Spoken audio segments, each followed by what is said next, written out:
शहापूर येथील खंजिरे इस्टेट परिसरात महानगरपालिकेच्या पाणी पुरवठा कामातील हलगर्जीपणामुळे दररोज लाखो लिटर पाणी वाया जात असल्याचा गंभीर आरोप स्थानिक व्यावसायिकांनी केला आहे। श्री सिद्धेश्वर इंडस्ट्रीज कडे जाणाऱ्या मुख्य रस्त्यावर पाईपलाईन फुटल्याने किंवा खुदाईनंतर दुरुस्तीचे काम अपूर्ण राहिल्यामुळे मोठ्या प्रमाणात पाणी रस्त्यावर वाहत असून नागरिक व उद्योजकांमध्ये तीव्र संताप व्यक्त होत आहे।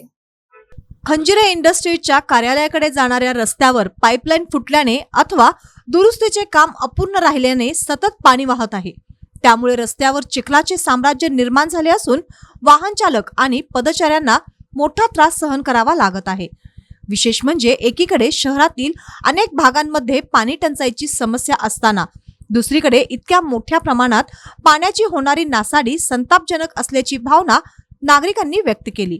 स्थानिकांनी अनेक वेळा महापालिकेच्या संबंधित विभागाचे लक्ष वेधण्याचा प्रयत्न केला, मात्र अद्यापही गळती थांबविण्यासाठी किंवा रस्ता पूर्ववत करण्यासाठी कोणतीही प्रभावी कार्यवाही करण्यात आलेली नसल्याचा आरोप करण्यात येत आहे। नागरिकांनी महापालिकेकडे तातडीने गळती दुरुस्त करून पाण्याची होणारी नासाडी थांबवावी, तसेच खोदाईमुळे खराब झालेला रस्ता त्वरित दुरुस्त करावा अशी मागणी केली आहे। अन्यथा खंजिरे इस्टेटच्या औद्योगिक व्यावसायिकांकडून तीव्र आंदोलन छेडण्याचा इशाराही देण्यात आला आहे।